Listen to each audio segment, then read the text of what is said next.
తదుపరి రాశి కర్కాటక రాశి. ఇక మార్చి నెలలో కర్కాటక రాశి వారి యొక్క గ్రహ సంచారాన్ని చూసుకున్నట్లయితే లాభస్థిత గురువు, అష్టమ శనైశ్వరుడు యొక్క ప్రభావం.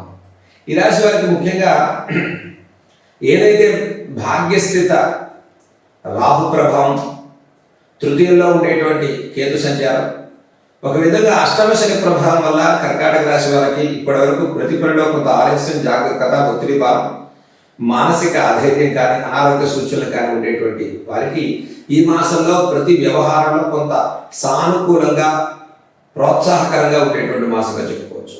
మార్చి నెలలో రెండు భాగాలుగా అంటే మొదటి 15 రోజులు తర్వాత 15 రోజులు చూసుకున్నట్లయితే మొదటి 15 రోజులు అత్యంత సానుకూల పరిస్థితులు గోచరిస్తున్నాయి.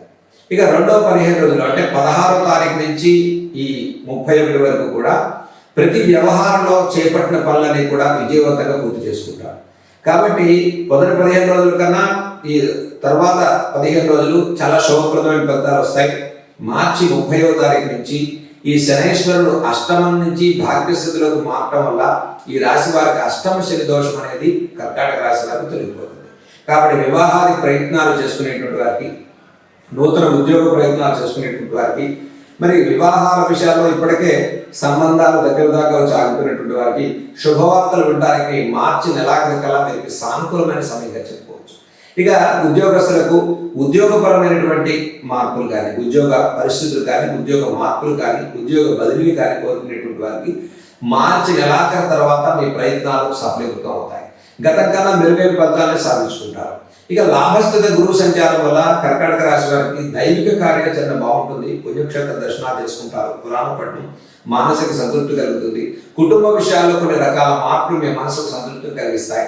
విదేశీ ఉద్యోగాలు, విదేశీ ప్రయాణాలు, అన్యోన్య దాంపత్యంలో వచ్చే అనిశ్చిత వాతావరణం తొలగిపోతుంది. ఇక ముఖ్యంగా అష్టమ స్థితిలో ఉండేటువంటి శనైశ్వరుడు మార్పు వల్ల మార్చి నెలాఖరు కల్లా గతం నుంచి ఉన్నటువంటి దీర్ఘకాలిక అనారోగ్య సమస్యలు, గతం నుంచి ఇబ్బంది పడుతున్నటువంటి కర్కాటక రాశి వారికి ఉపశమనానికి ఉండేటువంటి మాసంగా చెప్పుకోవచ్చు. ఈ మాసంలో ఔషధ సేవనం వల్ల చాలా వరకు ఉపశమనం కలుగుతుంది. ఇన్ఫెక్షన్స్ కానీ దీర్ఘకాలిక సమస్యలు ఉపశమనం కలుగుతాయి.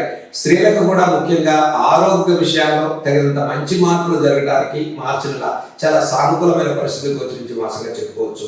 లాభస్థిత గురువు వల్ల విదేశీ ఉద్యోగాలు, విదేశీ ప్రయాణాలు, H1B వీసా లాంటి ప్రయత్నాలు చేసుకునేటువంటి వారికి చక్కగా మార్చి నెలాఖరు తర్వాత నుంచి మీ ప్రయత్నాలు సఫలీకృతం అవుతాయి.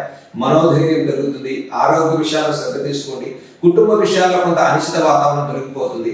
అన్యోన్య దాంపత్య విషయాల్లో వచ్చేటువంటి ఇబ్బందులు రీత్యా ఉపశమనాన్ని పొందుతారు. అయితే కర్కాటక రాశి వారు ఈ మార్చి నెలలో చేసుకోదగిన పరిహారాలు మనం చూసుకున్నట్లయితే ఈ రాశి వారికి ముఖ్యంగా భాగ్యస్థిత దశమస్థిత భాగ్యస్థిత శని రాహుల ప్రభావం వల్ల ఈ రాశి వారికి ముఖ్యంగా చక్కగా ప్రతి మంగళవారం కూడా ఆంజనేయ స్వామి వారి యొక్క ఆరాధన చేసుకోవటం శుభప్రదమైన ఫలితాలు కలుగుతుంది. ఆంజనేయ స్వామి వారికి తమలపాకులతో అర్చన చేసుకోవటం, మంగళవారం రోజు ఆంజనేయ స్వామి యొక్క ప్రదక్షిణాలు, ఓం శ్రీ ఆంజనేయాయ నమః అనేటువంటి మంత్రాన్ని మీరు జపం చేసుకోండి.